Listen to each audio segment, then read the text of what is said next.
어제 말씀 2장 10절 말씀 우리 다 같이 한번 읽고 시작을 합시다. 욥기 2장 10절. 욥기에 아주 중요한 신앙 고백들이 나오는데 그 중에 우리가 꼭 기억하고 외우고 또 함께 따르면 좋을 신앙 고백 2장 10절입니다. 시작. 그가 이르되 그대의 말이 한 어리석은 여자의 말 같도다. 우리가 하나님께 복을 받았은즉 화도 받지 아니하겠느냐 하고 이 모든 일에 욥이 입술로 범죄하지 아니하니라. 아멘. 우리가 하나님께 복을 받았은즉 화도 받지 않겠느냐 하고 이 모든 일에 욥이 입술로 범죄하지 아니하니라. 저와 여러분들의 삶이 되기를 바랍니다. 자, 이제 이렇게 오늘 이제 사장 친구들과 욥의 대화로 이제 들어가게 되어집니다. 그동안 우리 이제 앞에 욥기 1장, 2장에서 욥기 서문이라고 했습니다. 산문 형태로 되어 있는 이제 욥의 이야기 시작이었습니다. 자, 그리고 이제 욥기 3장에 욥의 탄식이 홀로 독백으로 탄식이 나왔습니다. 그리고 이제 4장부터 엘리바스 이 친구들과 욥의 긴 대화입니다. 자, 1번으로 엘리바스가 나와서 4장과 5장에 엘리바스가 얘기하죠. 욥이 대답합니다. 6장과 7장에 대답합니다. 2번 주자 빌닷이 나와서 이제 8장에서 얘기합니다. 욥이 대답합니다. 9장, 10장 대답합니다. 3번 주자로 소발 등장합니다. 11장에서 얘기하고 욥이 대답합니다. 12장부터 14장까지 이게 1라운드 1사이클입니다. 두 번째 사이클 또 똑같이 엘리바스 얘기하고 욥 대답하고 빌닷 얘기하고 욥 대답하고 소발 얘기하고 욥 대답하고 3라운드 또 그렇게 나오게 되어집니다. 근데 이제 친구들의 대화에서 엘리바스만 처음에 2장에 걸쳐서 얘기를 합니다. 다른 친구들은 다 한 장씩 얘기합니다. 2라운드, 3라운드 넘어가도 친구들의 대화는 항상 한 장으로 대화를 하는데 욥 대답이 보십시오. 욥은 항상 2장 이상입니다. 2장, 여기도 2장. 마지막 1라운드 마지막 대답을 할 때는 12장부터 14장까지 3장까지 긴 얘기를 하고 있습니다. 나중에 2라운드 넘어가도 친구들은 한 장 얘기하는데 욥은 여기서도 2장 그렇게 계속 얘기를 해 나가고 있습니다. 결국은 이 긴 이제 엘리바스까지 등장하게 되는 욥과 친구들의 이 긴 대화에서 말은 누가 제일 많이 한다? 욥이 제일 많이 합니다. 말을 제일 많이 한다 뿐만 아니라 성경에서 욥의 말을 제일 많이 기록해 놓았다. 그러므로 친구들과 욥의 대화에서 더 중요한 것은 아직 하나님의 말씀이 나오기 전까지 더 중요한 것은 욥이 어떻게 말하는가입니다. 친구들의 말도 중요하고 필요하지만 여기에 욥이 어떻게 말하는가, 하나님께 제일 관심 있고 하나님께서 제일 의미를 두시고 보고 하는 것은 욥이 뭐라고 말하는가. 그죠? 욥이. 자, 하나님은 계속 욥에게 두 눈이 늘 집중되어 있습니다. 욥 자기는 하나님의 시선이 욥 자신을 향해서 집중되어 있다는 걸 알든 모르든 하나님의 시선은 욥에게 집중되어 있습니다. 그래서 천사들 불러놓고 마귀가 사탄이 오는데도 불구하고 욥 봤냐고. 욥 봤냐고. 그죠? 욥이 좋을 때나 안 좋을 때나 하나님의 시선은 욥에게 있습니다. 욥이 어떻게 하는지, 욥이 어떻게 말하는지, 행동하는지 하나하나 그걸 보고 있고 성경에 가장 많이 그걸 기록하고 남겨두고 있습니다. 좋게 말할 때도 때로는 탄식하면서 말할 때도 나중에 여기 가면 분노하기도 합니다. 어쩌면 그런 생각을 해봅니다. 우리가 한 번씩 애가 땡깡 부릴 때도 귀엽거든요. 저거 자식은 자기 손주는 땡깡을 부리는데도 이게 막 트집을 부리는데도 저기 못됐게 안 보이고 쪼맨한 게 저 봐라 하면서 어쩌면 하나님 보시기에 욥이 정말 잘 살 때도 하나님의 기쁨이고 자랑이었습니다. 고난받을 때도 여전히 욥은 하나님의 기쁨이고 자랑이었습니다. 욥이 정말 신앙 고백을 멋지게 할 때도 하나님 기쁨이고 자랑이고 좋았는데, 욥이 탄식할 때도 그 말조차도, 욥이 불평할 때도 그 말조차도, 아무튼 성경은 그렇게 소중히 기록합니다. 자, 욥이 각 시점마다 어떻게 반응을 하는 것, 자 보십시다. 우리가 1장 2장에서 서문에서 욥은 두 번의 큰 고난을 이렇게 자기 가족이나 가축 자녀들의 고난, 본인 자신의 두 번의 큰 고난의 욥의 말들, 그 고난에서 욥이 어떤 말과 행동을 합니까?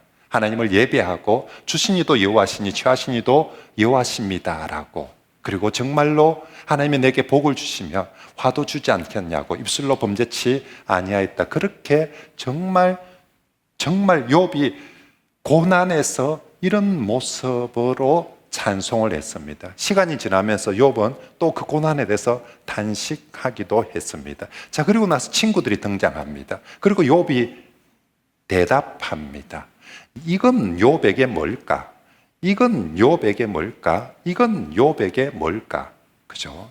자, 이건 욥에게 고난이었습니다. 눈에 딱 보이는 사건으로 일어나는 고난이었습니다. 딱 눈에 표가 나는 자식을 잃었다, 재산을 잃었다. 두 번째, 자기 자신의 병이 들었다, 사건으로 일어나는 고난, 눈에 보이는 고난에 대해서 욥은 어떻게 반응하였는가? 예배하고. 그죠? 자, 그러면 엘리바스는 욥의 뭔가? 엘리바스 본인의 의도는 어떻게 왔습니까? 위로하려고 왔습니다. 엘리바스, 빌닷, 소발 모두가 위로하려고 찾아왔는데, 또 욥의 어려움을 도와주고 해결해주고 찾아왔는데, 욥에게는 엘리바스가 어쩌면 엘리바스, 빌닷, 소발이 1장, 2장에 나왔던 그 고난의 또 다른 모습의 고난이었을지 모릅니다. 눈에 보이는 고난과 이번에는 말로 들려지는 비난과 욕설과 고난들. 사탄이 사라졌다고 했죠. 근데 욥의 아내의 말을 들어보니까 딱 사탄이 하는 그 말을 그렇게 했더랬거든요. 사탄은 여전히, 사탄의 목표는 온리 하나, 욥 저거 무너뜨리는 겁니다. 하나님이 그렇게 자랑스럽게 여기고 하나님이 그렇게 기뻐하는 저 욥, 그 욥의 무엇을, 하나님이 욥의 재산을 자랑하지 않습니다. 하나님이 욥의 성적표를 자랑하지 않습니다. 하나님이 욥의 돈을 자랑하지 않습니다. 하나님은 욥의 신앙을 자랑하니까 사탄은 욥의 신앙을 무너뜨리는 것이 목표입니다. 그죠? 그래서 이런 모습으로, 저런 모습으로, 어쩌면 욥의 친구들이 본인도 모르는 사이에 욥을 고통스럽게 하는, 눈에 보이는 고통과 다른 또 다른 말의 고통을 당하는 욥의 모습을 욥의 친구들의 이 대화 속에서 보여주고 있는 것이죠. 그래서 자, 욥이 육체적 고난을 당할 때 어떻게 반응하는가도 필요하지만, 욥이 이런 말의 고통을 당할 때에 우리로 치면 이제 진짜 누구한테 욕하는 소리를 들었다든지, 그죠? 이제 그런 고난과 아픔들이 있을 때 욥은 또 어떻게? 그래서 욥에게 고난이 1장, 2장에서만 끝나는 것이 아니라 사실은 어쩌면 시간이 흐르면서 육체적 고통도 사라지지 않고 계속 흘러가는데, 육체적 고통보다 관계에서 오는 아픔과 고통들이 더 육체로 받던 고통보다 계속 더 가중되어져 가고 있는 그런 상황이 욥기의 모습으로 나타나고 있다라는 거죠. 그리고 2장에서 욥의 아내가 욥에게 하는 말은 딱 진짜 누가 들어도 저거 사탄이 하는 말이다 싶었더랬습니다. 그런데 이제 엘리바스부터 등장하는 친구들의 말은 이건 사탄의 말이라기보다 좀 더 옳은 말을 하고 있어요. 사실은 욥의 반응에서의 말보다 친구들의 말이 훨씬 더 신학적으로, 성경적으로, 또 우리 윤리적으로 옳은 말들을 많이 하고 있습니다. 그런데 그 옳은 말이 사탄이 머리가 참 좋은 것 같아요. 욕을 내서 사람을 괴롭히는 방법보다 더 사람을 고통스럽게 하는 게, 힘들게 하는 게 바른 말 해가지고 사람을 더 힘들게 하고 있는, 실제로 욥의 반응들을 보며 여기서는 단식으로 끝나지만 뒤로 가면 여기서는 불평과 정말 때로는 막 절망과 막 더 심해지거든요. 이게 더 아프다는 얘기들을, 이게 더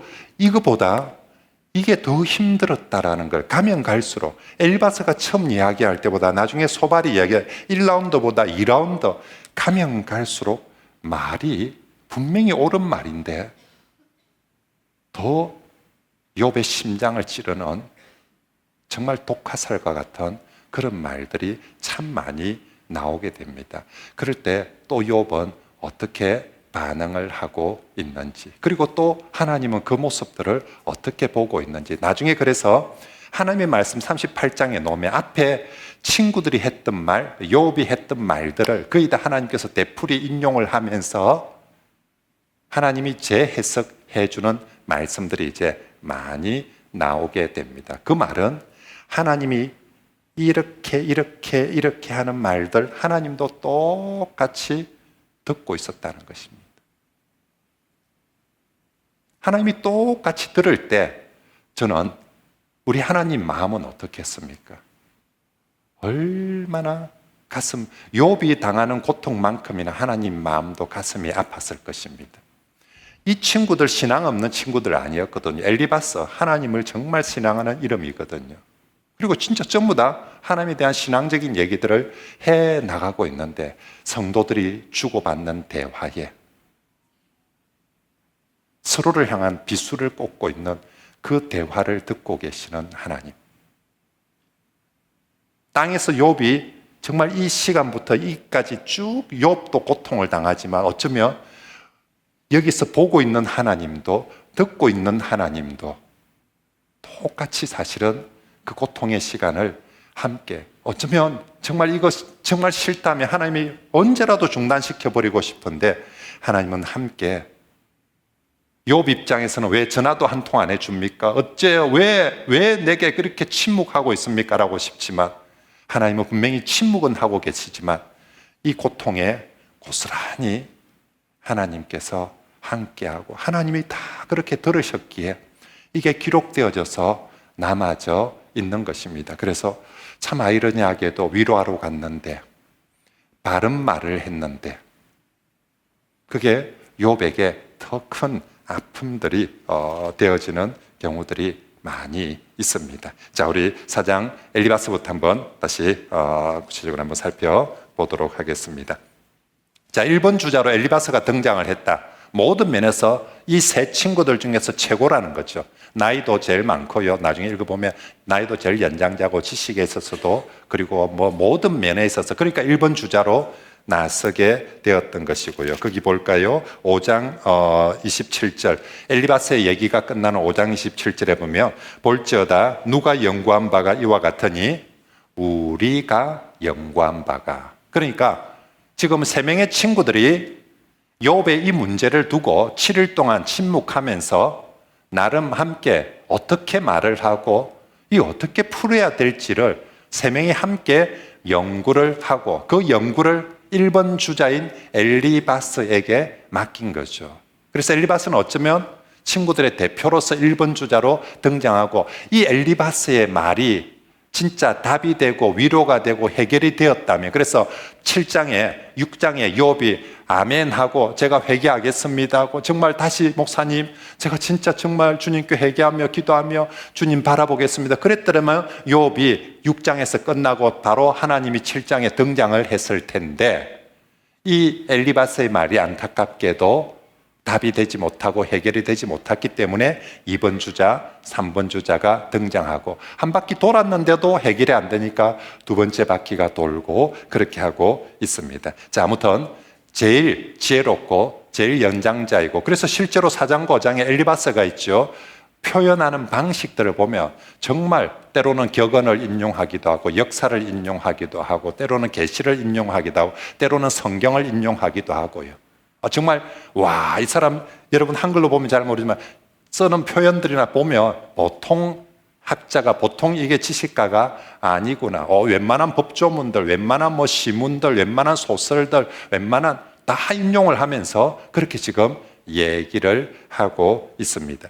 친구들의 얘기는 대부분 일정한 패턴을 가지고 얘기를 합니다. 1번, 첫 번째 엘리바스가 이를 제일 먼저 하는 게 뭐냐면 항상 욥이 한 말에 대한 반박.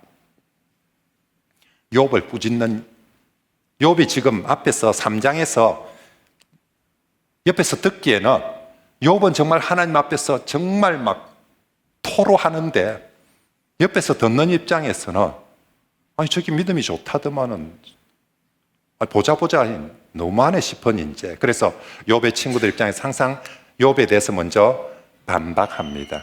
꾸짖는 이 얘기가 항상 먼저 나오고요. 그 다음에 욥이 탄식하면서 욥이 말하면서 항상 욥은 초점을 어디로 가느냐면 하나님께로 가거든요. 시선의 방향도 하나님이요, 내용의 방향도, 내용의 구성도 다 하나님을 향해서 욥은, 처음에는 욥은 친구들과 얘기를 하지만 여기서 답이 없다는 걸 하고 너하고 얘기 더 해가지고는 안 될 일이 아니야, 나는 하나님께 간다라고 계속 이렇게 가거든요. 그러므로 친구들도 첫 번째는 욥의 말에 대해서 반박하고 두 번째는 하나님을 변론합니다. 하나님 같은 분이 어디 있다고, 하나님이 얼마나 전능하고 하나님이 얼마나 공의롭고 하나님이 얼마나 지혜로운데 네가 그따위 식으로 하나님한테 얘기를 하냐고, 니까짓 게 뭐라고 감히. 그래서 두 번째는 항상 하나님을 변호하는 이야기들을 하고 있습니다. 친구들이 하나님을 변호할 때 하늘에 계신 하나님은 어땠을까요? 저놈 나에 대해서 좀 많이 아는데 나를 변호를 잘해주는데 그럴까? 아니면 네가 나를 뭘 안다고 네가 지금, 그죠? 아무튼 하나님을 변호하는 이야기가 두 번째 얘기예요. 그리고 마지막 결론은 네가 잘못했으니까 회개해라. 그러니까 빨리 네가 살 길은 회개해라. 그리고 그러면 하나님이 네한테 회복시켜 줄 것이다. 1라운드에서 욥의 친구들은 마지막에 다 긍정적 회복을 다 얘기해 줍니다. 2라운드부터는 긍정적 회복 얘기 안 하고 전부 다 바로 그냥 막 대놓고 네가 죄인이다 라고 정죄하고 끝내버립니다. 아무튼 이 순서로 이제 친구들은 대부분 다 얘기를 하는데, 자, 엘리바스 얘기 봅시다. 엘리바스 2절에 보면 1절에 대만 사람 엘리바스가 대답합니다. 누가 내게 말하면 네가 실증을 내겠느냐? 누가 참고 말하지 않으겠느냐? 네 말하는 거 듣고 그렇게 내가 말하지 않을 수 없다. 자, 보라. 처음 엘리바스가 1번 주자로 등장하니까 엘리바스는 욥이 나름 옛날에는 아주 어려웠다는 사실을 인정하고 추억하도록 해줍니다. 보라, 네가 옛날에는 사람을 훈계하고 손이 늘어진 자를 강하게 하고 좋은 일 많이 했다 이가. 근데 5절에 이제 이 일이 네게 이르면 네가 힘들어하고 일이 내게 닥치면 네가 놀라는구나. 막상 니는 다른 사람 어려울 때 잘 위로도 하고 뭐 정말 그래 사트만은 막상 니한테 어려운 일이 생기니까 니 그따운 식으로 니 그렇게 교회 장로가 돼가 군사가 돼가지고 딴 사람 어려울 때는 말 잘하더만, 좋은 말 많이 해주더만, 니가 어려운 일 당하니까 이 3장처럼 그런 식으로 얘기를 하느냐라고 하면서 6절에 너의 경외함이 너의 자랑이 아니냐, 내 소망이 내 온전한 길이 아니냐. 욥아, 너의 하나님 경외함이 이때까지 너의 자랑 아니냐. 지금 이 시국에 네가 하나님 안에서 그렇게 단식하고 그래가 되겠냐. 어쩌든지 네 옛날 모습처럼 다시 하나님 경외하는 그래야 되지 않겠느냐라고 하면서 욥을 반박하고, 그리고 이제 생각해보라고 7절에. 자, 이제 지금부터 온갖 것을 정말 자기가 알 수 있는 지혜를 가지고 다 동원을 시켜서 하나님을 변론합니다. 하나님 좋은 분이다고. 그죠? 그리고 정말 거기에 대해서, 그런 하나님에 대해서 탄식하고 비난하고 니는 잘못된 것이다 라고 그렇게 얘기하고 있습니다. 7절에 생각해보라. 죄 없이 망한 자가 누구인가? 정직한 자의 끊어짐이 어디 있는가? 내가 본데 악을 밭갈고 독을 뿌리는 자는 그대로 거두나니 다 하나님의 기운에 멸망하고 이 콧김에 사라지느니라. 지금 이제 엘리바스부터 친구들이 주장하는 가장, 그들의 주장 철학의 가장 중요한 근거는 인과응보. 심는 대로 거둔다. 모든 것들은 하나님은 질서의 하나님인데 이 세상을 행위보응, 인과보응에 심는 대로 거두는 원리를 따라서 다스린다. 그걸 모든 부분에서 생각해봐라. 하나님이 다 하나님은 전부 다 인과보응의 이 원리를 따라서 모든 것이 심는 대로 거두도록 그렇게 하고 있다. 네가 좋은 걸 심으며 좋은 걸 거둘 것이고. 근데 이걸 결과주의로 보면 인과보응론을요, 출발할 때 관점에서 좋은 걸 심으면 좋은 거 거둔다라고 이제 이렇게 볼 수 있는, 안 좋은 거 심으면 안 좋은 거 거둔다 싶은데, 이걸 반대로 인과보응론을 결과주의에서 딱 관점에서 보면 어떻게 됩니까? 이 지금 안 좋으니까 안 좋은 거 심었겠네? 지금 현재가 결과가 안 좋으니까 이 틀림없이 안 좋은 거 심었겠네? 결국 친구들은 이 얘기를 합니다. 욥이 과거에 구체적으로 무슨 죄를 지은지 친구들은 몰라요. 안 봤으니까. 근데 여기 결과를 보니까 엉망진창이고 결과가 엉망이니까 이 틀림없이 나쁜 짓 했네. 회개해라. 하나님은 언제나 심는 대로 거둔다. 인과보응을 해준다. 그러니까 지금 네가 벌 받는다는 것은 잘못한 게 있으니까 벌을 받지. 이걸 이제 이런저런 모습으로 그렇게 설명을 합니다. 하나님께서 심는 대로 거두는데 10절에 사자도, 젊은 사자도 거기서 벗어날 수 없다. 아무리 힘이 세고 강한 사자도 결국 하나님의 이 원리 속에서 움직인다라고. 그러면서 12절에 어떤 말씀이 내게 가만히 이르고 그 가난하다는 소리가 내 귀에 들렸는지, 엘리바스는 자기 얘기를 하나님의 영을 받아서 하는 거다라고, 계시를 받았다라고 하면서 얘기를 하고 있습니다. 가장 이제 뭔가 내 얘기를 가장 권위 있게 할 수 있는 방법 중에 하나, 하나님의 계시를 내가 받았다. 지금 그 장면을 어떤 말씀이, 그래서 사람이 13절에 깊이 잠들 쯤에 그 밤에 본 환상으로 말미암아 생각이 보는 때 두려움과 떨림이 내게에서 뼈마디가 흘리고 그때의 15절에 영이 내 앞으로 지나매 내 머리 털이 쭉 피타해서, 16절에 그 영이 있었는데 그 영으로부터 소리를 듣고 했는데, 17절에 사람이 어찌 하나님보다 어렵겠느냐, 사람이 어찌 창조하시니보다 깨끗하겠느냐. 결국 내가 계시를 받아 영을 통해서 들었는데 절대로 사람이 하나님보다, 니는 어렵다고 하나님이 잘못됐다, 뭐 이 말이 되나? 안 된다.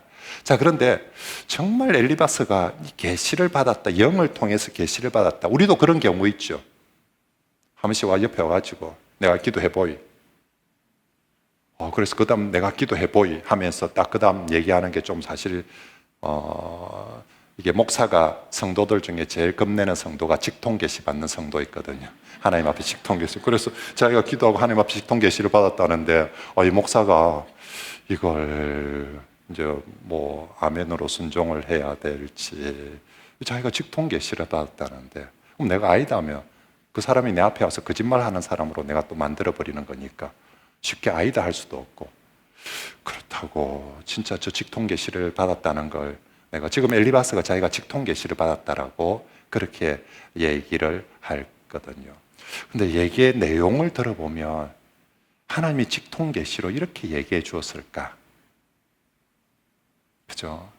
이렇게 얘기해 주었을까? 그러면서 분명히 영이 있어서 영도 속삭인다며 거짓 영도 내기에 속삭이거든요. 오늘 성경에 영이라고만 돼 있지 이게 거짓 영인지 성령인지 사실은 구분할 길이 묘연한데, 하는 내용의 얘기들을 보며 성령은 위로의 영인데 정말 성령께서 이렇게 말씀하셨을까 싶을 만한, 우리도 보며 직통 계시를 받았다고 하는데 정말 사람이 선한 영으로 하는지 아니면 정말 그렇지 못한 거짓된 영인지 아무튼 조심할 필요가 있습니다. 엘리바스는 자기 주장을 근거하기 위해서 직통 계시를 받았다라고 그렇게 하면서 17절에 사람은 결코 하나님보다 어려울 수가 없다. 18절에 하나님은 그의 종이라도 그대로 믿지 아니하시며, 그의, 여기 종, 천사, 다 천사를 얘기합니다. 하나님은 천사도 미련하다 하는데 하물며 흙집에 티끌로 사는 인간, 하루살이 같은 인간이 하나님 앞에서 천사도 미련하고 어렵지 못하다 하는데, 인간 주제에, 흙집에 사는 인간 주제에, 그죠? 그래서 정말 21절 말씀에 장막줄이 그들에게 뽑히지 아니하겠냐, 그들은 지혜가 없이 죽느니라. 정말 하나님 앞에서 자기가 어렵다고 주장하는 이것만큼 어리석인 게 없다. 그들은 지혜가 없어 결국 죽게 될 것이다. 그러면서 5장 1절에 너는 부르짖어 보라. 이제 사장보다 좀 더 세게 이제 욥에게로 갈 것입니다. 부르짖어 보라. 네게 응답할 자가 있겠느냐. 거룩한 자 중에 그 천사를 얘기합니다. 천사들 중에 네가 누구에게로 향하기는 어느 천사를 붙들고 얘기하는 이게 부르짖음과 응답. 이거 사실은 성경에서 가장 중요한 이 신학의 축이거든요. 부르짖으면 응답받는다. 계속 여호수아 사사기 그리고 계속 하나님께서 보여준 우리가 사사기 성경에 항상 사람들이 백성이 고통 가운데 있습니다. 부르짖습니다. 그러면 여호와께서 구원자를 보내 사사를 보내십니다. 그리고 구원해 주십니다. 그리고 평화를 주십니다. 이게 사사기에 처음 시작할 때 하나님이 나라에 다스리는 모습이었습니다. 그런데 어느 순간 사사기에 보면 사람들에게 부르짖음이 빠져버려요. 고통을 당하는데 부르짖지를 않아요. 여기서부터 문제가 생겨요. 사사기가 분명히 인간 삶에 있어서 고통이란 것은 오게 마련인데 어려움이라 오게 마련인데 처음 사사시대 시작은 그때 부르짖을 줄 압니다. 그랬더니 하나님이 사사를 보내시고 그리고 나서 구원해 주시고 평화를 주시는데 사사기 뒤로 넘어가면 갈수록 고통이 오는데 사람들이 더 이상 하나님께 부르짖지를 않습니다. 그리고 사사라고 보냈는데 구원을 해주는 것이 아니라 지 소견에 사사조차도 지 소견에 옳은 대로 대표적인 게 삼손 사사의 모습이죠. 그래서 사사가 활동하면 구원이 있고 평화가 있었는데 삼손 이야기에는 평화가 없어요. 어느 사사가 다스리는 동안 몇 년 동안 평화하였더라 라는 말씀입니다. 이게 사사기가 뒤로 갈수록 있어야 될 것들을 단어가 하나씩 빠져버립니다. 1번으로 빠져버리는 게 부르짖음이 빠집니다. 부르짖음이. 근데 지금 5장 1절에 자, 가장 중요한 도식 부르짖어라 응답해 주겠다 하는데 너에게는 어느 천사도 응답해 줄 수가 없다. 아무도 안 해줄 거다. 왜? 네 부르짖음은 신앙적인 부르짖음이 아니라 2절에 분노가 가득하고 시기가 가득하고 3절에 그래서 네 부르짖음은 딱 보니까 미련한 자의 뿌리는 것이 씨 뿌리는 것과 똑같다.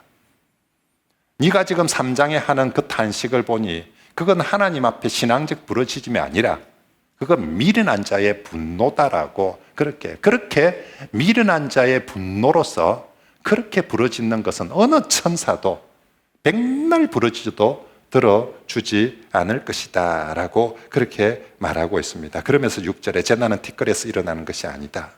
티끌이 아무리 많다고 해서 재난이 생기는 게 아니다. 이가 고생은 흙에서 나는 게 아니다. 흙이 많다고 고생이 되는 게 아니라 뭔가 네가 잘못한 게 있기 때문에 재난이란 것은 인간의 죄에서 오는 거지. 그게 세상에 티끌이 많다고 해서 재난 오는 게 어디 있고 죄가 많다고 해서 흙이 많다고 해서 고생되는 게 어디 있냐. 실제로 사람은 고생을 위해서 나는데 불꽃이 위에 날아오르는 거. 밑에서 불을 뗐으니까 불꽃이 위로 오르는 거지. 밑에 아무것도 없는데 불꽃이 어떻게 올라갈 일이 있겠냐.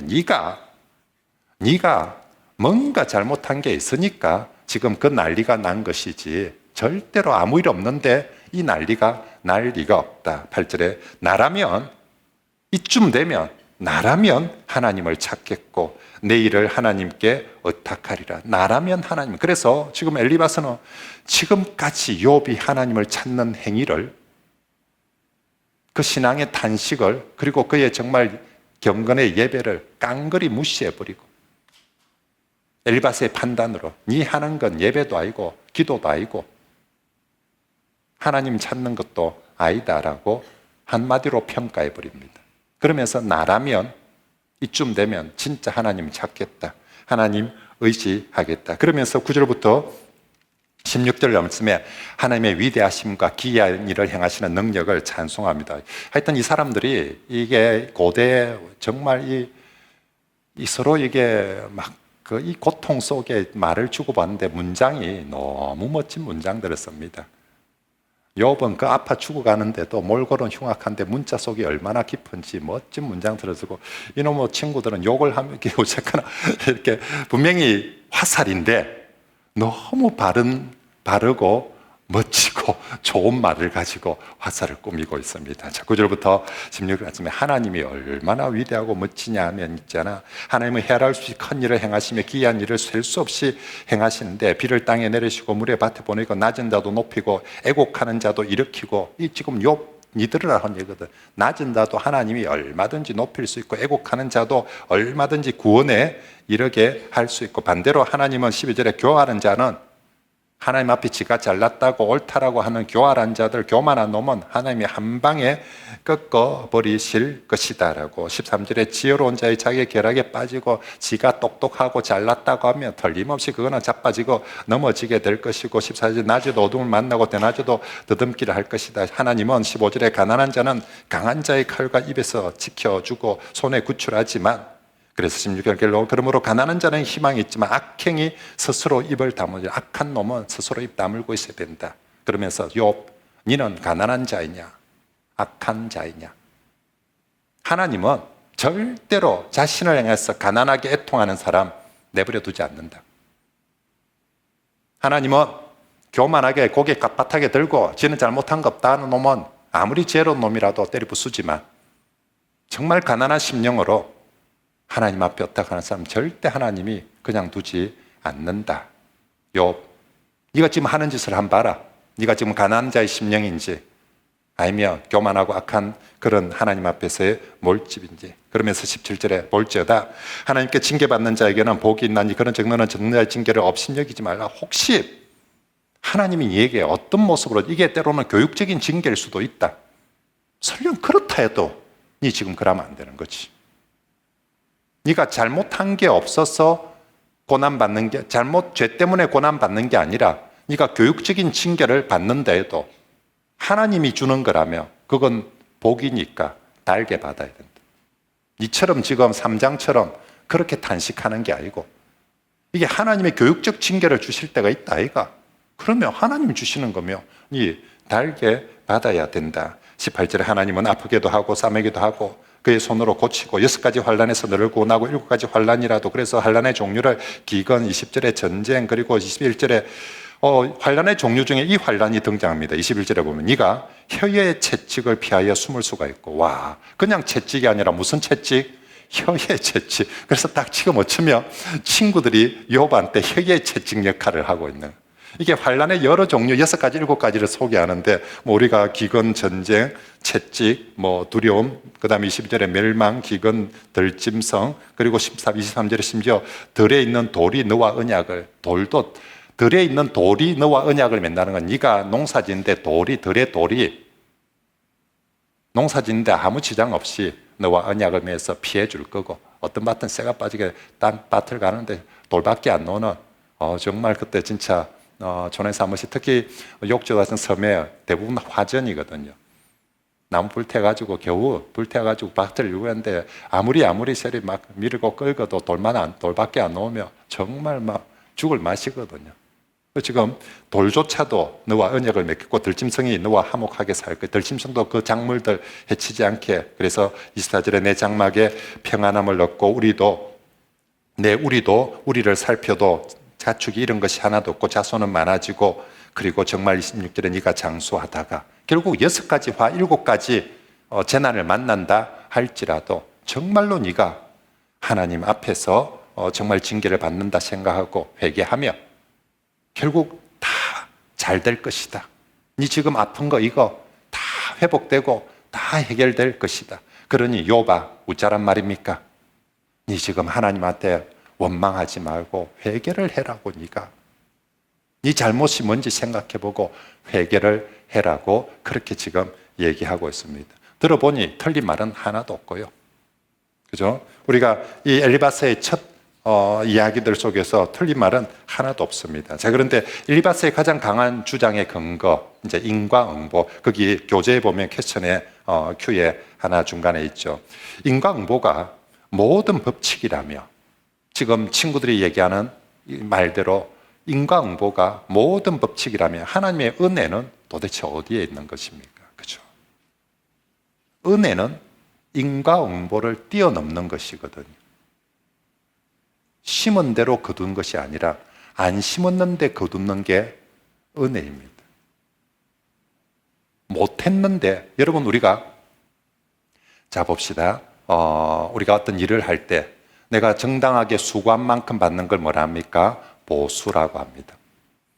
근데 내가 남들보다 잘해가지고 받는 것은 뭐라고 합니까? 상이라고 합니다. 근데 일도 별로 못하고 잘하지도 않았는데 받는 건 뭐라고 합니까? 은혜라고 합니다. 그죠?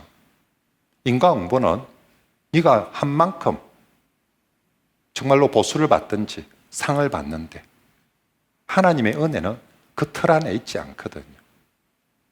분명히 하나님의 은혜가 존재하는데 지금 엘리바스는 그리고 이 인과응보가 모든 것을 지배해버린다며 인간의 생사 화복도 정말 인과응보에 인간 스스로에 의해서 모든 게 결정되어져야 되는 거예요. 내가 한 만큼 모든 게. 과연 하나님이 그렇게 성도들을 사람들을 인생을 인도하고 이끌어 가시는가?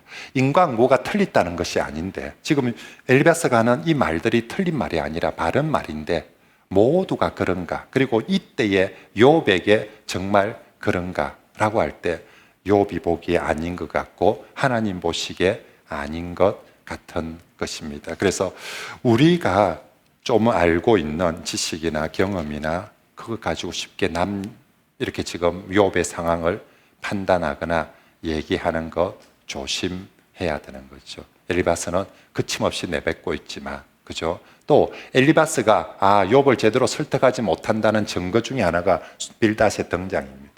빌닷이 보기에 엘리바스 하는 말이 전부 다 맞고 야 그렇다 싶으며 이하동문하고 끝냈을 텐데 빌닷이 또 얘기하는 것은 거기에 또 다른 아무튼 그렇게 해서 이제 첫 친구가 얘기가 끝났습니다. 욥이 6장 7장에 대답합니다. 욥의 대답은 두 가지. 이제 아까 얘기한 친구들의 대답은 처음에 욥에 대한 반박, 하나님을 변호하고 마지막 결론으로 그러니까 네가 잘못했으니까 회개하라. 대부분 이제 이 틀로 가고 있습니다.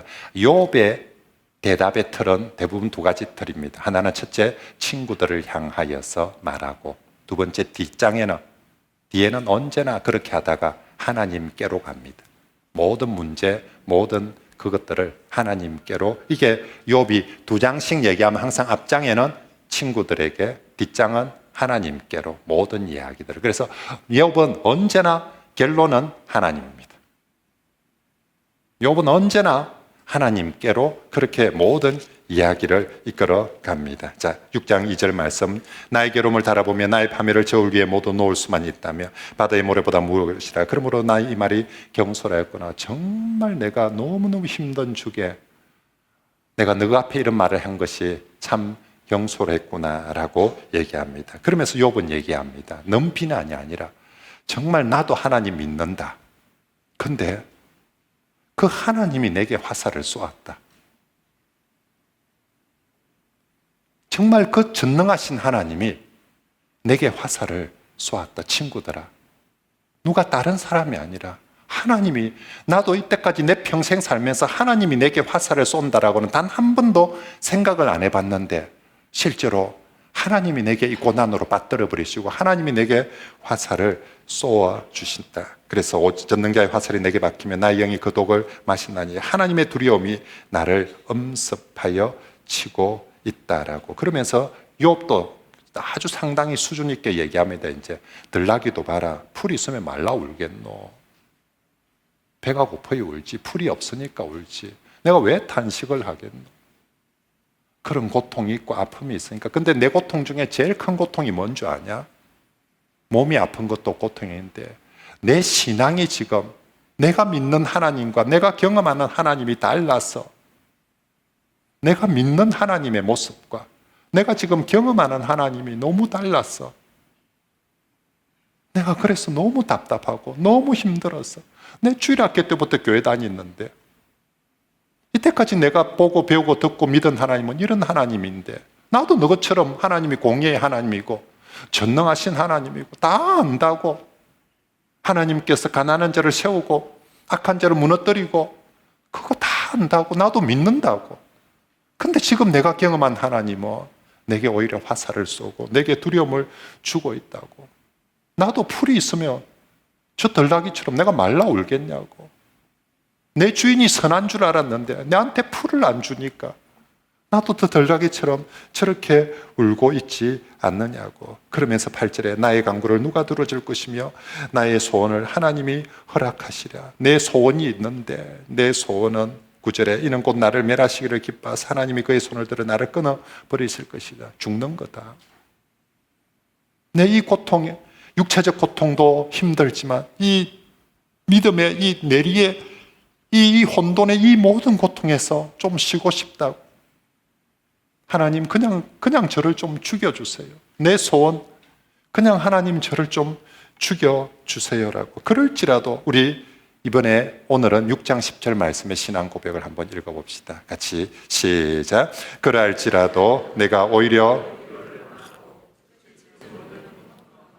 기뻐하는 것은 내가 거룩하신 이의 말씀을 거역하지 아니하였습니다. 아멘. 욥의 고백은 한마디로 난 죽어도 좋은데 내가 죽으면서도 내가 가진 자랑, 기쁨은 내가 이 순간까지, 죽음의 순간까지도 하나님의 말씀을 거역하지 않음이, 내가 이 순간에도 내가 가질 자랑, 기쁨, 내가 가진 재산은 이거입니다 라고. 성도 여러분 어떻습니까? 내가 우리 인생을 쭉 살면서 이 고백할 수 있으면 좋겠습니다. 그죠? 내가 평생 살았는데 내가 지금 내게 죽음이 온다 할지라도 내 자랑은 우리 집, 돈, 뭐가 아니라 정말 지금 내게 죽더라도 전 여한이 없습니다. 제가 정말 지금까지 하나님 말씀 거역하지 않고 살아온 이것이 저의 자랑입니다. 제가 가문을 일으키고 뭐 좋은 대학을 다니고 뭐 좋은 위대한 업적을 남긴 거 저 자랑 아닐지라도 저 평생 지금까지 나 오늘 죽는다 할지라도 저 하나님 말씀 거역하지 않고 지키며 살았습니다. 욥이 이 절체절명의 순간에 이 고백을 지금 하고 있습니다. 그러면서 11절에 내가 무슨 기력이 있기에 이제 더 기다리겠습니까? 정말 저는 돌의 기력이 있습니까? 21절에 전 돌도 아닙니다. 정말로 지금 곧 죽을 것 같습니다. 정말로 힘듭니다. 그렇지만 친구들에게 한마디 또 합니다. 14절에 낙심한 자가 비록 전능한 자를 경외하기를 저버릴지라도 그의 친구로부터 헤세드를 동정을 받느니라. 야 아들아, 진짜 너희 친구 중에 누가 혹시나 하나님을 정말 저버리는 놈이 있대도 친구로서 동정해 줘야 되지 않느냐. 근데 너희는 내한테 어떻게 그럴 수가 있냐라고. 그러면서 너희는 진짜 내한테 15절에 내 형제는 겨울과 같이 변덕스럽고 그들은 겨울물에 물살같이 지나가. 여기 겨울 우리말로 성경 보니까 저기 우리 한 번씩 사회 시간에 또 여행할 때 와디라는 거 들어봤죠. 가늘천, 물이 흘렀다가 사라져 버렸다가, 그죠? 이스라엘 땅에서 요단강, 갈릴리로부터 사해로 흘러가는 요단강을 제외하고 모든 강들은 와디 가늘천입니다. 1년 연중 우리 낙동강처럼 흐르는 것이 아니라 요단강은 1년 내에 흐르고 있는데 나머지 강들은 전부 다 언제 흐릅니까? 겨울에, 저 동네는 겨울이 우기철입니다. 겨울에 비 올 때만 강물이 흐르고요, 개울이 흐르고요. 그리고 봄이 되기 시작하고 여름이 되면 하나도 없습니다. 지나가는 대상들이 이 와디, 너희는 진짜 와디 같다고. 꼭 겨울물이 필요할 때가 언제입니까? 여름 더울 때 행인들이, 대상들이 옛날 저기 강 흘렀는데 저기 겨울물이 있었는데 하고 찾아가 봤더니 뭐라고요? 없더라. 애초부터 없었으면 안 찾아갔을 텐데, 덜 실망스러웠을 텐데, 애초부터 너가 친구라고 내가 생각을 안 했으면 기대도 안 하고 덜 힘들었을 텐데, 분명히 겨울이라고, 저기 겨울이 있다라고 제가 겨울이라고 생각했는데 진짜 내가 햇볕에 뜨거운 땡볕을 쬐고 있는 땡여름에 내가 그 겨울물 한 모금 마시려고 가서 보니 거기는 땡땡 마른 그런 흔적도 없는 그런 와디가 돼버리고, 너가 딱 그런 것 같다고. 진짜 친구인 줄 알았는데 어떻게 진짜 그 와디처럼 그렇게 실망스러울 수가 있냐. 그러면서 21절에 이제 너희는 아무것도 아니로구나. 너희가 두려운 일을 본 적 겁내는구나. 정말 너희는 내한테 정말 아무것도. 22절에 내가 언제 너희 보고 돈 달라 하더나. 내가 언제 보고 내 병 고치달라 하더나. 내가 언제 너희 보고 내 좀 도와달라고 떡이라도 갖고 와달라 하더나. 그냥 같이 울어주고 그냥 같이 손잡아주고 그냥 같이 위로해 주면 되지. 내가 언제 너희 보고 돈을 달라 하더나. 안 그러면 이 문제 해결해 달라 하더나. 내가 언제. 진짜 실제로 욥은 친구들한테 이거 도와달라, 해결해 달라 한 번도 그런 적 없거든요. 끝날 때까지 욥은 온리 하나님을 향해서까지.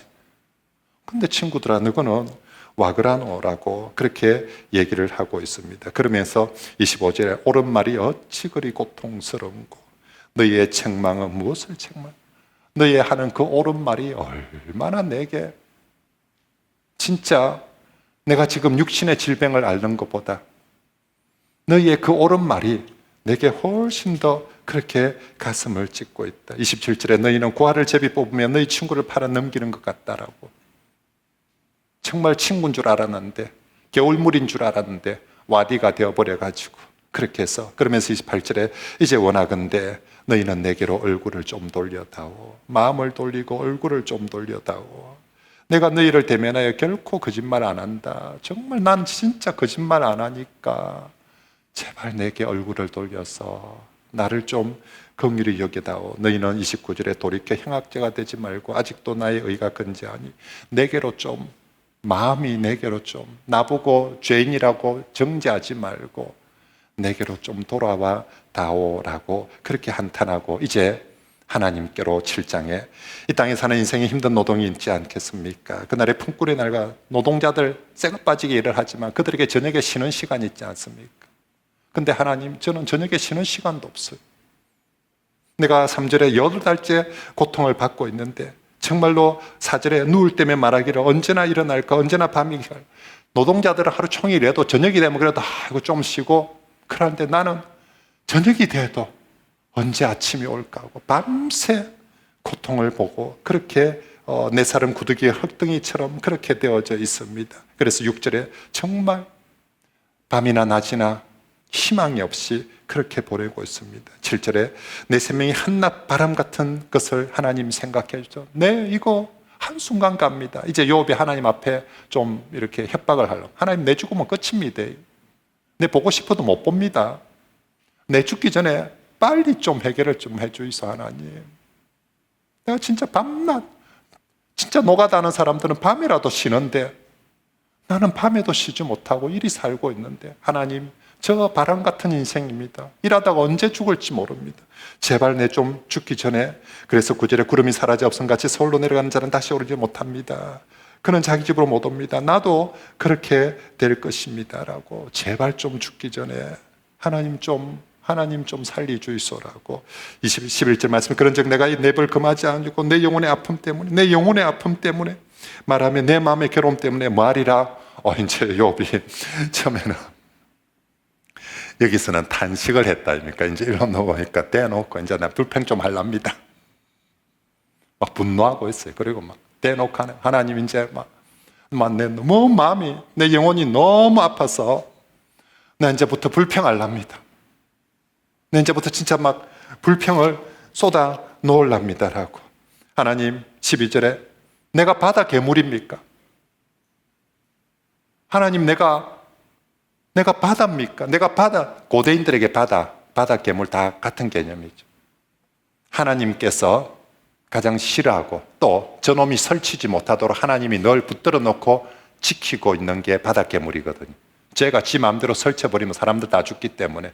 그래서 하나님이 눈동자와 같이 바다 괴물을 항상 지키고 붙들는데, 내가 바다 괴물입니까? 왜 하나님이 저 바다 괴물 안 지키고 내를 갖다가 저 바다 괴물처럼 저렇게 딱 가다 놓고 그렇게 나를 죽입니까? 산울로, 울타리로. 그죠? 그래서 이게 밤낮으로 하나님, 정말로 내가 잠자리를 13절에 내가 잠자리가 나를 위로하고 침상이 수심을 내 좀 잘 끼라고 누우면 하나님이 얼마나 주께서 꿈으로 나를 놀라게 하고 환상으로 나를 두렵게, 세상에 자는데도 찾아와가지고, 보통 모든 백성들에게, 주의 백성에게 꿈과 환상은 하나님의 계시와 축복의 도구였는데 하나님 나한테는 꿈도 환상도 밤에 정말 그것도 무섭습니다. 고통스럽습니다. 그러면서 16절에 내가 생명을 싫어하고 영원히 살기를 원하지 않으니 나를 제발 좀 낳아주이소. 내 날 뵐 거다, 인생 사는 거 헛것 아니면 하나님 보시기에 뭐라고, 내가 뭐라고 내 좀 낳아주이소. 내 좀 낳아주이소. 그러면서 17절 시편 8편을 인용하는데요, 이게 테크닉이 보통이 아닙니다. 역패러디를 하는 데 있죠. 시편 8편을 시편 8편, 여호와 우리 주여, 주의 이름이 온 땅에 어찌 그려 사람을 주께서 인자보다 천사보다 조금 못하게 하시고 영화로 간시우시며 사람이 무엇이간데, 그 찬송을요 그걸 똑같은 폼으로 하는데 원망, 불평, 하나님 7절에 사람이 무엇이기에 주께서 그를 크게 만들어가지고 그에게 마음을 두십니까? 내가 뭐라고 하나님 크게 만들어가지고 내가 뭐라고 존경하게 뭐 내를 왜 아침마다 권징하고 순간마다 달리는 바다 괴물한테 그래야 될 텐데 내가 뭐라고 하나님이 내를 괜히 멋지게 만들어 놨다고 칭찬을 띄어사트만은 10편 8편에 그렇게 띄어사트만은 나 잡아 죽이려고 나 맨날 감시하고 단련시키려고 그래 나를 멋지게 만들었다고 붕 떼었습니까? 지금 그렇게 하고 있습니다. 19절에 주께서 내게서 눈을 돌이키지 아니하시면 내가 침을 삼킬 동안도 나를 놓지 아니하시기를 내가 침 한 방울도 못 삼키도록 그렇게 나를 붙들고 있습니까? 사람을 감찰하시는 바다 괴물을 감찰을 해야 되는데 내를 감찰하시는 이여 내가 범죄하였던들 주께 무슨 내가 혹시 좀 잘못했다 합시다. 그게 전능하신 하나님 앞에 뭔 큰 대수라고 좀 잘못했다 해도 못 본 척하고 봐주면 안 됩니까? 내 잘못한 게 뭔 큰 대수라고 나를 잡아 죽이려고 어찌하여 나를 당신의 관역으로 어찌하여 내 허물을 사하여 주지 않습니까? 21절 끝에 내가 이제 흙에 누리니 나 이제 죽을 깁니다. 주께서 나를 애써 찾아 살지라도 내가 남아있지 아니하리로. 하나님 내 죽으면 내 보고 싶어도 못 봅니다. 자꾸 일하지 마이소 진짜 확 죽어빌라마. 지금 그러고 있습니다. 진짜 막 하나님 좀 근데 하나님하고 보통 친하지 않고 이 말 못할 것 같아요. 지금 7장에 나오는 하나님을 향한 이 단식들 들어보이소. 지금 제가 그냥 막 우리 일상용어로 사투리를 했는데 딱 진짜 그 표현 얼마나 하나님과 정말 이게 거리감이 가까우며 이렇게 말할까? 하나님 이 말을 들을 때 저놈의 새끼가 지금 죽이 어디 못됐고로 죽이 이렇게 들을까? 아니면 하나님께서 어쩌면 욥이 하나님 내 진짜 그럼 죽습니다. 진짜 내 죽으면 하나님 내 못 봅니다. 하나님 진짜 내가 바다 괴물도 아니고 하나님 분명히 시편 8편에 사람을 멋지게 만들었댔는데 자꾸 이러면 어찌합니까? 내가 죄를 좀 지었던들 뭐 그게 하나님 대수라고 좀 봐주이소. 하나님 못 본 척 좀 해주고 좀 하나님 좀 정말 이 말씀을 이 말을 듣는 하나님 모르겠어요. 저는 싫지는 않은 것 같아요. 바로 대놓고 하나님이 직접 뛰어오지 않지만 그래도 이놈아 조금만 기다려봐라. 그래도 이놈아 내가 다 뜻이 있다. 아마 하나님이 속으로 틀림없이 그러실 것 같습니다. 자, 욥이 그렇게 이제 엘리바서 욥 1번 이제 이 모습이 조금씩 변형되고 확장되면서 근데 친구들의 변형과 확장보다 욥이 여러 모습으로 이제 하여튼 여러 모습으로 하나님 앞에 고민하고 질문하고 때로는 여기서는 단식하고 여기는 나 이제 불평할 겁니다. 여기는 뒤에 나가면 막 진짜 절망해가지고 막 죽이수처럼 나 이제 뭐 안 하려면 못 하겠습니다. 안 하겠습니다. 막 이렇게 그래서 욥의 많은 이제 하나님 앞에서 모습들이 나옵니다. 자, 빌닷 두 번째 주자 빌닷 한번 봅시다. 8장에 자 수아 사람 빌답이 또 욥에게 뭐죠? 네가 어느 때까지 이런 말을 하겠으면 어느 때까지 내 입에 말을 그 샘바람과 바람이 특징이 뭡니까? 아무리 세게 불어도 한순간 살아. 네 말하는 게 그 샘바람과 같다라고. 하나님이 어찌 정의를 빌닷은 등장하죠. 엘즈바스는 그래도 처음 등장해가지고 욥 그래도 네가 한때 잘 나갔지 않니? 네가 그래도 한때 네 참 괜찮은 나 아니었나? 너의 자랑이 하나님 경외고 그런 거 아니었냐라고 이렇게 하는데 빌닷은 등장하죠. 왜냐하면 빌닷은 이 얘기 이제 다 듣고 이제 등장하니까.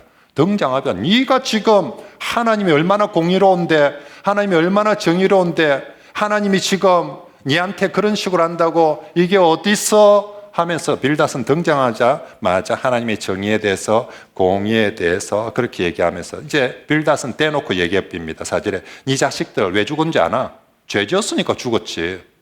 그러고 니는 그럼 왜 살아있는데 그 말 안 지었으니까 산 거다. 인과응보에 따라서 죽었다는 것은 죽을 죄를 지었기 때문에 죽었고 똑바로 들어라. 하나님 공의의 하나님이다.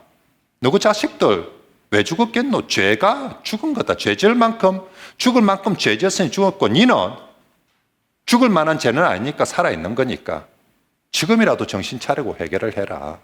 어디 지금이라도 해결을 해도 모자랄 판국에 하나님의 공의를 감히 네가 그렇게, 그래서 네가 5절에 하나님을 찾으며 전능하신 이에게 네 간구하고 정결하게 정직하게 회개하고 돌아보고 의로운 처소라. 그러면 하나님이 너 평안하게 다시 할 것이다. 네 시작은 미약했으나 나중은 심히 창대하리라. 이게 그 유명한 말씀입니다. 네 시작은 그래서 빌다시 하는 말은 네 시작은, 그래서 이것만 따로 딱 떼놓고 어디 붙여 놓는 건 괜찮아요. 그죠? 이건 뭐 따로 떼놓고 그냥 하면 참 좋은 말이니까. 근데 욥기 안에서 말씀은 그런 의미입니다. 이게 네 시작은 미약하지만 나중은 창대하는데 전제가 뭡니까? 네가 회개하며 시작은 미약했을지라도 네가 지금 너가 자식 죽는데도 어찌 하나님의 공의를 무시 안 하고 해결을 안 하고 있뇨? 네가 지금이라도 회개하고 정결하게 하며 네 시작이 정말 지금은 미약하고 정말 엉망이지만 나중은 잘 될 수 있을 거다. 그래서 이 말씀은 욥기서 안에서는 너의 잘못을 빨리 회개하라고 촉구하는, 그러면 그렇게 하면 나중에 잘 될 수 있을 거다라고 하는 그 말의 마지막 결론입니다. 그러면서 8절에 이제 빌닷은 전통주의자입니다. 옛날 사람한테 한번 물어보라고. 옛 조상의 지혜가 가르치는데 뭐라고 인과응보를 얼마나 철저하게 가르치냐. 그러면서 그걸 또 자연에서 또 비유를 들어서 왕구리 진펄 11절에 왕구리 진펄한다 해서 자연의 이치 속에서도 전부 다 이 인과응보가 적용된다. 왕구리 진펄하는 데서 크게 자랄 수 있고 갈대가 무른 데서 크게 다 왕골이 자라려면 이게 조건이 딱 이게 탁 있으면 이게 탁 오는 거고, 그 다음에 이게 탁 있으면 탁 오는 거고, 그래서 뭔가 탁 되면 탁 되고, 이게 옛 선조들도 우리에게 그렇게 가르친 것이고 자연 속에서도 그 모든 이치가 있는 것이고 하나님이 언제나 그렇게 하는데, 그래서 너가 아들 죽은 것은 죄 때문에 죄가 있으니까 죽을 죄가 죽은 것이고 니도 죄가 있으니까 이 말 당하는데 살 길은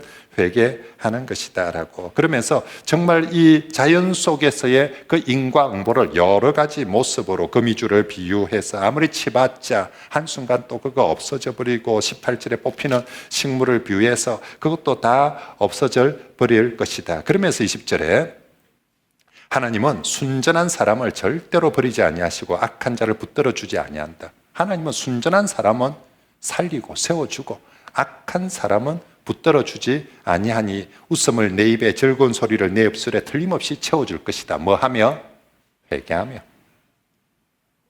그죠? 너에게도 네 시작이 지금이 아무리 엉망진창이라도 너도 회개하며 나중에 웃음이 올 것이다 라고 그렇게 얘기하고 있습니다. 결국 빌닷은 등장하자마자 하나님의 공의가 얼마나 정확한데 하나님의 인과응보에 의한 그 공의 정의는 절대로 어긋날 수가 없다. 너그 집에 임한 거 다 하나님의 그 정의대로 임한 것이다. 자, 지금 여기서 이제 인간의 정의란 것이 나옵니다. 내가 생각하는, 지금 빌닷이 생각하는 하나님의 정의라는 것이 나오고 있습니다.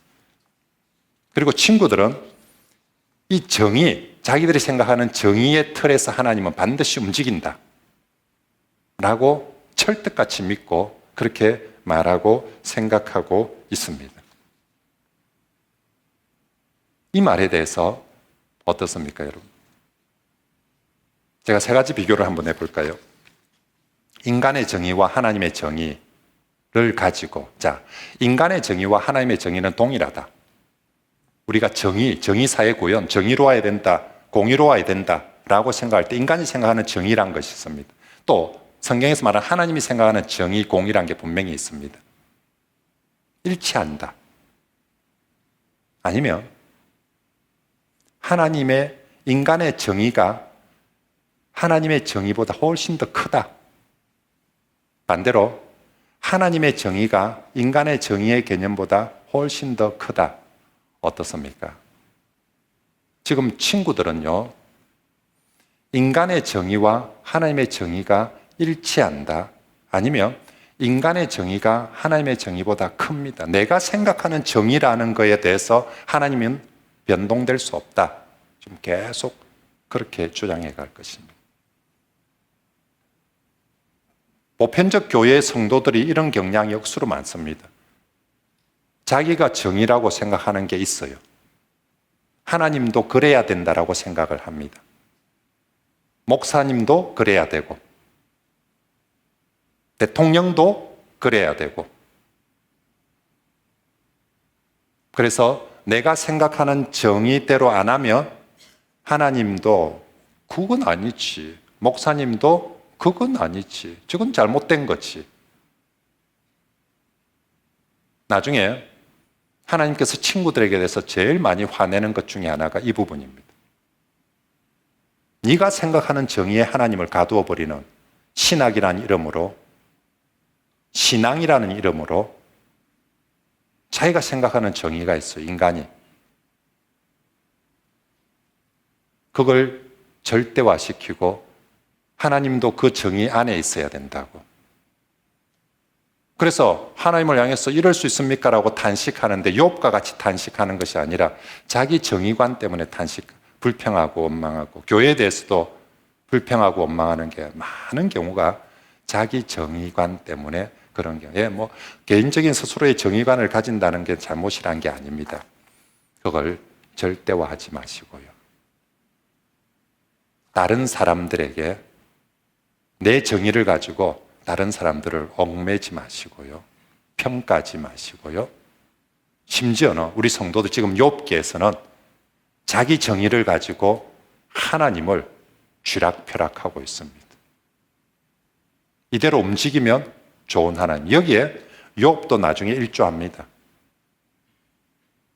욥도 똑같은 인간이기 때문에 욥은 완벽한 그런 흠이 없는 그런, 욥도 이 대화들 속에서 욥도 말이 많다 보니까 좋은 말도 있지만 실수도 사실은 많이 있을 수밖에 없는 것이죠. 자, 아무튼 이 정의라는 것, 정말 이 빌닷이 세게 얘기했는데, 정말 하나님께서 빌닷의 이 정의, 하나님의 정의를 옹호하는 이 부분에서 하나님이 잘한다 아멘 하고 그랬을까?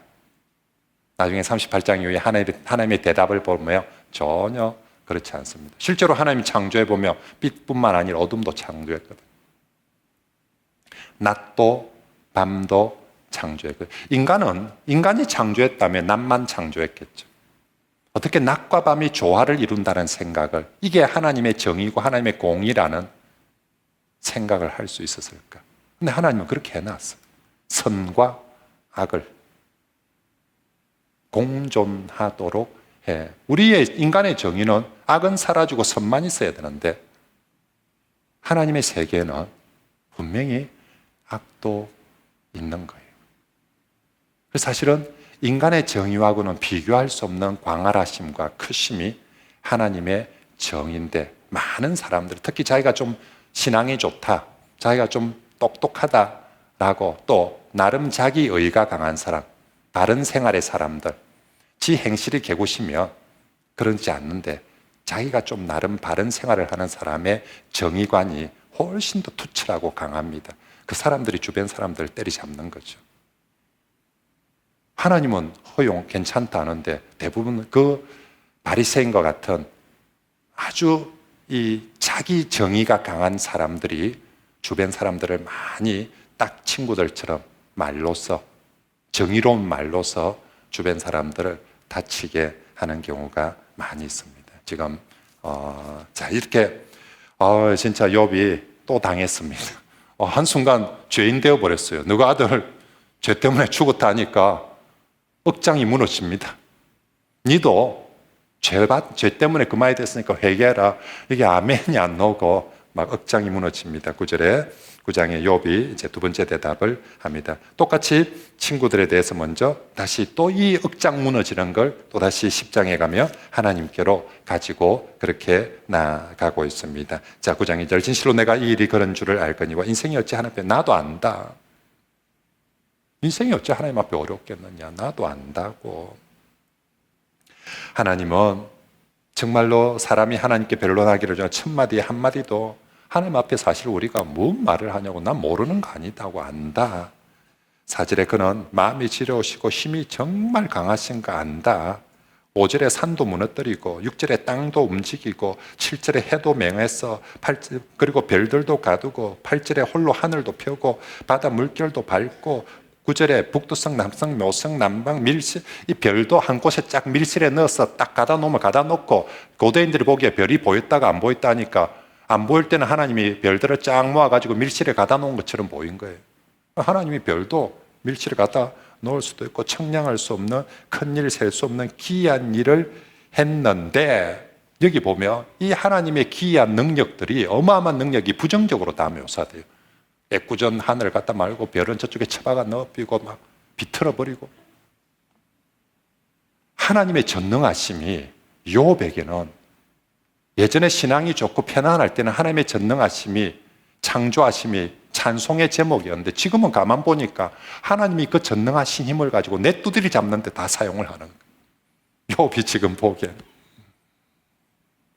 하나님이 지금 두드리 잡으려고 마음을 놓고 두드리 잡으면 거기에 버틸 재간이 있는 해도 달도 하나님이 이래 비면 저래 비면 막 바다도 다 사라지는 판국에 내가 뭐라고 나도 하나님 전능하신 줄 아는데 나도 하나님 공의로우신 줄 아는데 똑같은 주제를 언급을 하는데 친구들은 하나님이 정의롭고 하나님이 공의로우니까 네가 죄인이니까 해결을 해야 된다라고 얘기를 하고 있는데 이쪽은 하나님이 정의롭고 하나님이 공의롭고 하나님이 전능하신데 그 전능하신 힘을 가지고 나를 죽이려고 하니까 내가 죽겠다 이가 좀 누가 하나님 전능한 줄 모르냐 누가 하나님이 공의롭다는 거 모르냐 근데 그 하나님의 어마어마한 힘을 가지고 나를 죽이려고 하니까 11절에 그가 내 앞으로 지나시나 내가 볼 수도 없고 그가 내 앞에 움직이시나 내가 깨닫지도 못하고 하나님이 나한테 빼앗으시려고 보이지도 않는 상태에서 내한테 빼앗으시려고 하는데 누가 막겠고 누가 내가 죄를 지어서 이렇게 띠꼬라지가 된 게 아니라 그 하나님이 전능한 힘을 가지고 내 걸 다 뺏어가는데 내가 어찌 막노 내가 어떻게 버티노라고 하물며 14절에 내가 감히 하나님께 말을 하겠냐고 15절에 내가 어려울지라도 뭐 내가 아무리 어렵다 해도 하나님이 내 거 뺏어가시겠다는데 하나님께서 나를 이렇게 만드시겠다는데 내가 아무리 어렵다 한들 저 하늘의 별도 하나님 마음대로 이렇게 해버릴 수 있는 분인데 저 하늘의 해도 저렇게 마음대로 바다도 마음대로 하는데 내가 뭐라고 내가 좀 어렵다고 그럴 수 있나? 하나님이 다 하시는데 근데 이게 우리는 하나님이 다 하십니다가 찬송인데 욥은 하나님이 다 하시는데 이라고 있는 거지. 이걸 하나님이 하시니까 이걸 뭐 어디 욕도 할 수도 없고 저항도 못하고 막 죽겠는 거예요. 이 아들아 진짜. 그래서 17절에 그가 폭풍으로 나를 치시고 까닭없이 내 상처를 그가 폭풍 하나님의 임재의 가장 중요한 상징 폭풍을 가지고 나를 쳐버리고 까닭없이 내 상처를 욥은 알아요. 정말 이게 까닭 없는 상처라고. 그래서 나를 숨도 못 쉬게 하고 있다고 19절에 힘으로 말하면 누가 하나님하고 싸워서 이기고 심판으로 재판을 하고 변론을 해도 누가 하나님을 소환을 할 사람이 있겠냐고. 나는 뭐 당해야지 뭐. 센 놈이 때리는데 당해야지 뭐. 말 잘하는 사람이 저렇게 뭐 하는데 내가 뭐 내 말재주를 어찌 내가 뭐 버티겠냐고 당해야지. 20절에 내가 아무리 어려울지라도 내 입이 나를 정지하리니 내가 온전할지라도 그 하나님 말발 앞에 내가 아무리 뭐 어렵다 한들 결국 하나님 말하시고 뭐 그리 뭐라 하며 내가 입을 치면서 이놈 주둥이가 이래 잘못했습니다 하고 하는 수밖에 없지. 나는 정말 온전하지만 내가 나를 돌아보지 아니하고 그러면서 욥이 22절에 이렇게까지 갑니다. 일이 다 내가 보이 그런 것 같다고. 그러므로 나는 말하기를 하나님이 그 전능한 힘 가지고 온전한 자나 악한 자나 다 보이 하나님이 다 빌단 네가 말하는 대로 하나님은 가난한 자를 부욕케 하고 악한 자를 교만한 자를 낮게 하는 게 아니라 내가 보니까 내가 남들은 모르겠고 내한테 보니까 하나님이 악한 자나 온전한 자나 다 멸망을 시키고 심지어는 24절에 세상이 악인의 손에 넘어갔고 세상이 다 뒤집어진 것 같아. 욥이 보기에는 재판관의 얼굴도 가려졌나니 그렇게 한 사람이 누구라고요? 하나님 그가 아니시면 누가 이 일을 다 했겠노? 다 하나님이 한 거예요. 이거 지금 저는 9장 지금 22절 24절이 성경에 채록되어 있다는 게 하나님도 대단하지만 이 유대인들의 성경관 우리나라 역사실록을 기록하면 이거 뺍니다. 이거 진짜 이거 신성모독적인 발언이거든. 이 땅이 뒤집어진 죄의 엉망이 된 모든 불의와 뒤집어진 원인을 하나님이라고 지금 욥이 말하는 거, 어디 감히 성경에 이런 걸 적어 놓을 수가 있습니다. 욥이 지금 상당히 지금 이게 말이 진짜 불평이 또 절망이 세지고 있습니다. 근데 이것조차도 용납되어지고 지금 기록되고 또 하고 있습니다. 정말 그러면서 25절에 볼까요?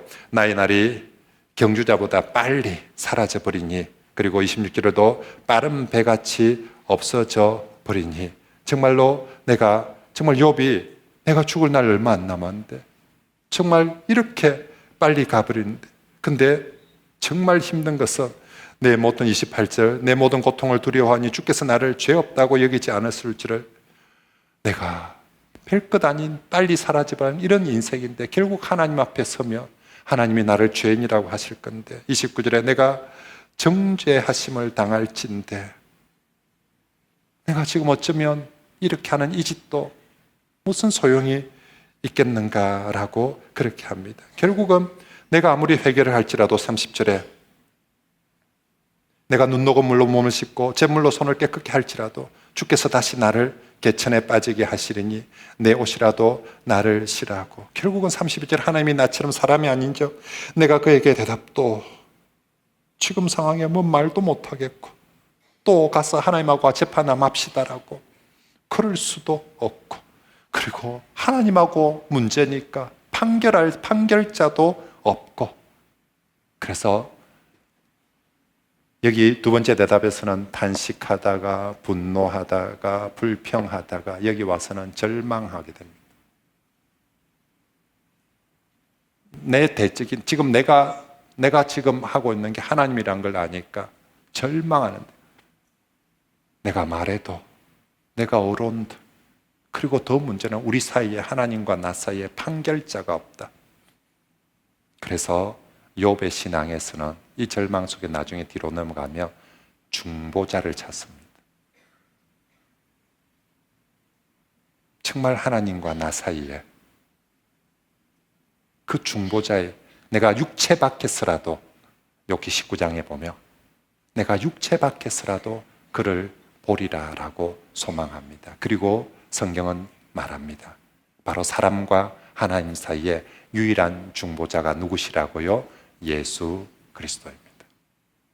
그러면서 욥은 아직 사람과 하나님 사이에 유일한 중보자를 구체적으로 누군지 모르지만 정말 사람과 하나님 사이 이 죄인이 하나님 앞에 설 수 있는 길이 어떤 모습으로든지, 내가 의로운들 죄가 있던 내가 말을 한들 재판을 어떤 모습으로든지 하나님 앞에 설 수 없는 존재란 것을 절망하고요. 그렇게 절망해 본 사람이 간절하게 우리의 중보자, 하나님과 사람 사이의 유일한 중보자 예수 그리스도를 소망하게 되는 거죠. 그래서 하이델베르 신앙 고백서라든지 웨스민스 신앙 고백서에 우리가 가르칠 때 죄의 비참함을 제일 먼저 가르칩니다. 죄의 비참함, 죄의 비참함에 절망한 사람이 유일한 중보자 예수 그리스도를 소망하고요, 유일한 중보자 예수 그리스도를 영접하고 믿고 의지하고 따라가게 되거든요. 죄의 비참함을 모르는 인간, 하나님 앞에 설 수 없는 죄인됨을 모르는 인간, 하나님 앞에 어떤 모습으로든지 온전히 설 수 없음을 깨닫지 못하는 인간은 중보자 예수 그리스도를 소망하지도 않습니다. 예수 복음 들으려고도 않습니다.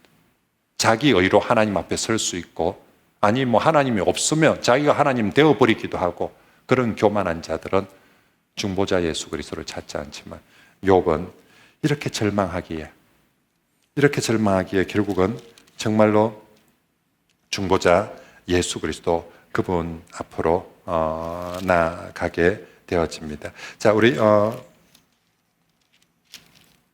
다시 한번 봅시다. 우리 10장까지만 마무리를 그렇게 해보겠습니다.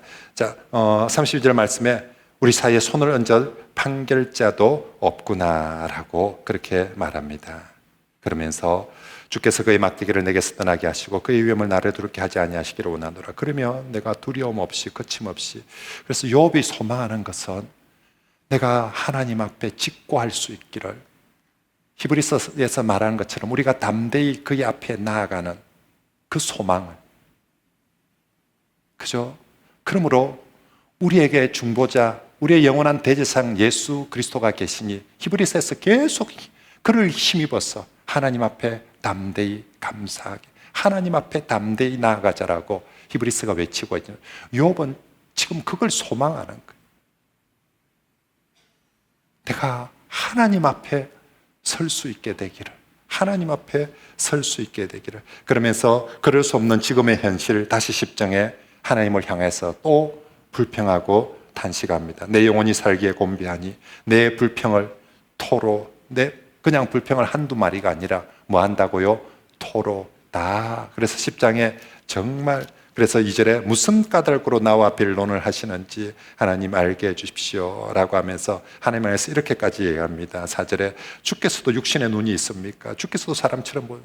하나님이 사람하고 비슷합니까? 제대로 보지도 못하고 판단도 못하고 그런 식으로 지금 얘기합니다. 하나님이 사람하고 비슷합니까?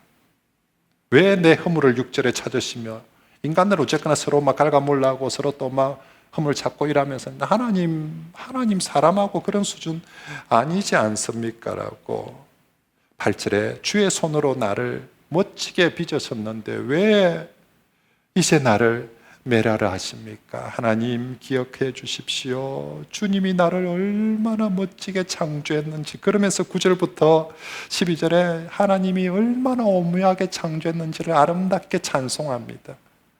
하나님이 내게 내 몸을 이렇게 멋지게, 그리고 10절에 적과 같이 쏟고 11절에 피부와 살도 입혀주고 12절은 생명과 은혜 주고 나를 보살피고 내 영을 지킨 하나님이 정말 걸작품으로 만들고 생명도 주고 은혜도 주고 보살펴 주셨는데 11절에 3절에 그러한데 어찌하여 주께서 이것들을 마음에, 나를, 이 하나님이 멋지게 만든 나를 죽이려고, 괴롭게 하려고 하나님이 마음에 품으셨습니까?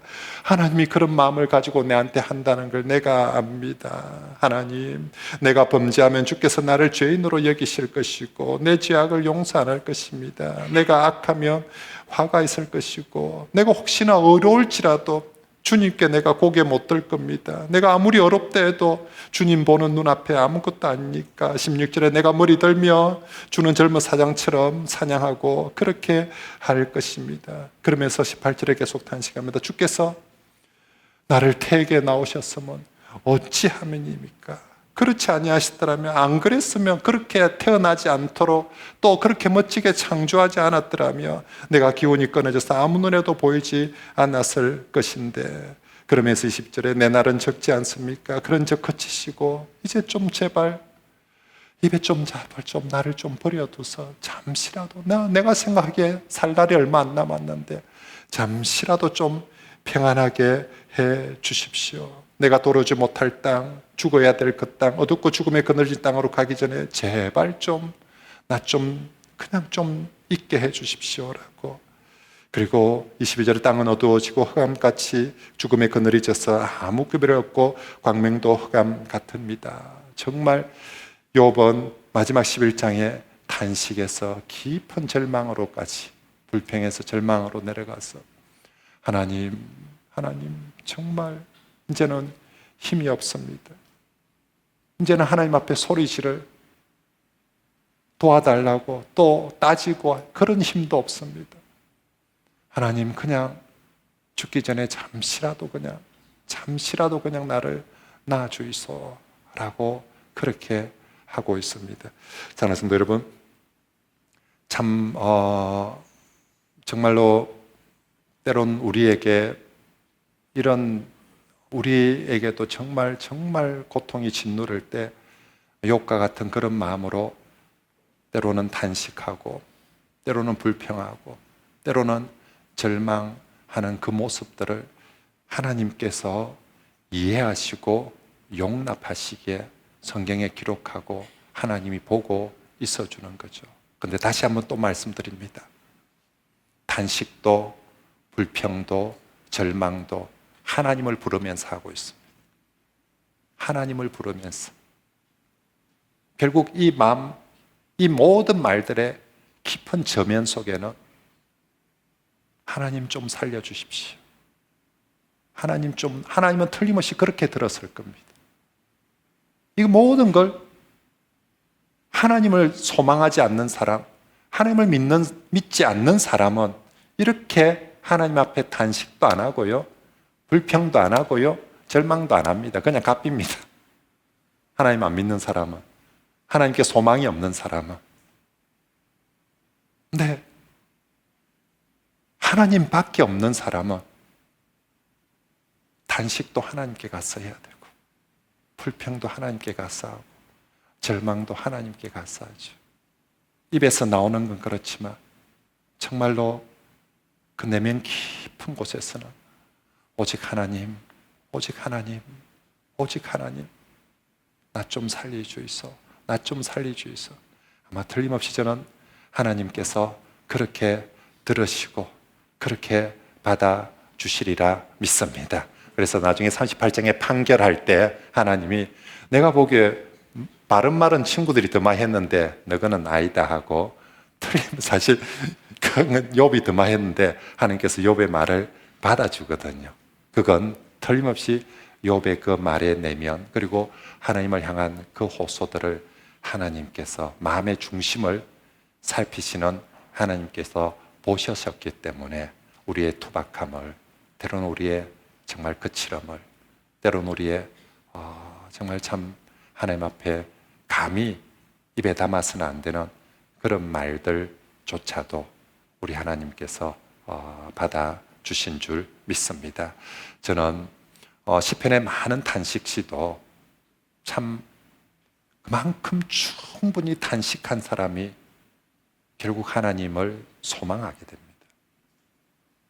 그죠? 하나님 앞에서 그렇게 탄식한다는 증거가, 그것 자체가 진실로 저 사람은 하나님을 소망하고 있다는 증거인 거죠. 그래서 정말 우리도 하나님 앞에서 정말 우리 삶의 어떤 문제들인지, 또 때로는 우리 친구의 문제들인지, 참 안타까운 건 친구들이 옳은 말, 좋은 말은 하는데 함께 탄식은 안 해요. 함께 아파하는 말을 하지 않아요. 그게 참 안타까워요. 위로하러 왔는데 남자들이 잘 못하는 것처럼 위로만 해주면 되는데 자꾸 해결만 해주려고 하는 그런 거죠. 친구들도 정말 욥을 진심으로 아파하고 같이 좀 단식해주면 되는데 자꾸 해결만 빨리. 친구들이 생각하는 해결은 뭡니까? 네가 빨리 회개를 해야 된다고. 네가 네 죄를 인정하고 빨리 회개를 해야 된다고. 이게 해결책입니다. 친구들 빨리 해결만 자꾸만 해주려고 그렇게 하고 있는 것 같습니다. 우리가 정말로 하나님 앞에서 단식할 줄 알고, 또 혹시나 우리 주변에 하나님 앞에서 단식하는 성도 곁에 때로는 우리가 친구 역할을 해야 될 때가 있는데, 그때 가서 꾸짖고 판단하고 바른 말로 더 가슴 아프게 하기보다 진심으로. 그런 면에서 욥기는 진정한 위로자도 소망합니다. 그게 나중에 어떤 모습으로 옵니까? 성령님을 헬라어로 파라클레이토스라고 하거든요. 파라, 곁에서, 누구누구 곁에서, 클레이토스, 위로하는 사람. 성령님을 헬라어로는 파라클레이토스, 곁에서 위로하는 사람. 그래서 성경에서 위로의 영이라고 성령님을 표현하고 있죠. 그분은 우리의 정말 이렇게 내 곁에서 함께, 그래서 로마서 8장에 성령께서 우리를 위해서 뭐 하신다? 말할 수 없는 뭘 하신다? 단식으로. 그죠? 성령님이 말할 수 없는 탄식으로. 그래서 우리가 성령의 영을 받는다면 우리 곁에 욥처럼 하나님 앞에 탄식하고 있는 친구 곁에 가서 우리도 성령이 주시는 마음을 따라서 성령님과 더불어 말할 수 없는 탄식으로 함께 해줄 수 있는 그런 친구들, 성도들이 될 수 있기를 바랍니다. 그리고 꼭 기억합시다. 아무도 그런 내 곁에서 그렇게 탄식하고 위로해주는 크레이토스가 없다 할지라도 하나님께서, 주님께서 우리에게 보내주신 영원토록 내 곁에 파라 하시면서 클레이토스 해주시는 위로의 영 성령님께서 내가 탄식하는 그만큼이나 함께 탄식하시고 함께 해 주실 줄 믿습니다.